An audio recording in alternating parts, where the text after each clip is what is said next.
Good morning. Happy snow day, EDU 428 students.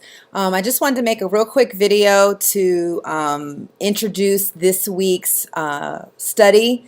The topic is immigrant youth at the borderlands, and what we mean by borderlands are both geographic, right? Students who are moving across different regions, and also at the borderlands of language. So students who are learning multiple languages, learning English as a second language or third.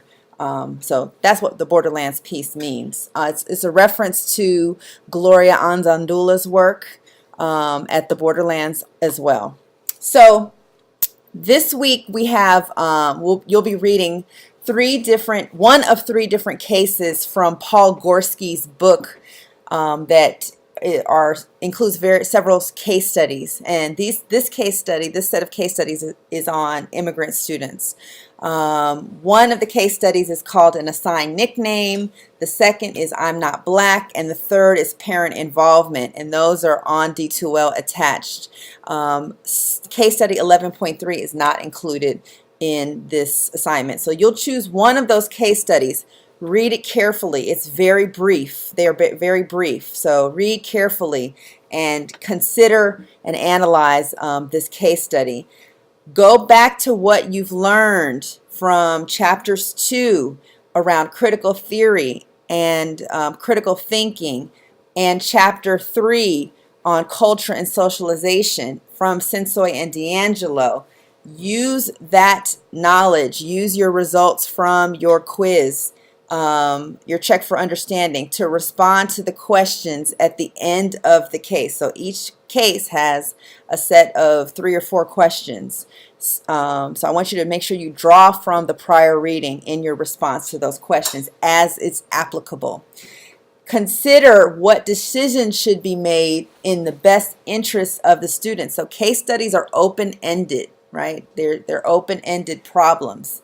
And so consider what should be done in the best interest of the students in this case. Remember, the students, not the teachers, but the students. And how those teachers can engage in critical social justice literacy. So what would that look like if they engaged in critical social justice literacy on behalf of the students? Make sure you keep the students at the center of your solution. In terms of the writing of your assignment, you have a set of guidelines on page 5 of your first day handout. Please go back to those guidelines, but I also pasted them inside the assignment. So you're writing an essay. It's a brief essay. It's 500 to 750 words, but you got to make sure you respond to all parts of the prompt. Your paper needs to be organized with an introduction, a body, and a conclusion. Maybe you have a couple of body paragraphs. It's up to you. And if your paper is over 750 words, that's fine also, but not too much over. You'll need to use APA conventions, and I described that at the top of the assignment section on page 4. So if you're referencing part of the text, which you should be, referencing from Sensoy and D'Angelo, referencing from Gorski, then you need to use your in-text citation in APA. Make sure that your writing is clear, that it's thoughtful, that it demonstrates that you understood the text, and you take a stance, right? You're clear in your argument. And finally, edit please for clarity. And one thing that I always encourage students, I'm teaching you this content, but I am an English teacher. Cliches, colloquialisms, generalizations, sort of fluff like, for all children, statements like that. Just omit those. Be specific, be detailed, be precise in your language. And so if you have those kinds of statements, or you tend to use those statements, you need to say what you want to say exactly and omit sort of statements that are overused or overgeneral.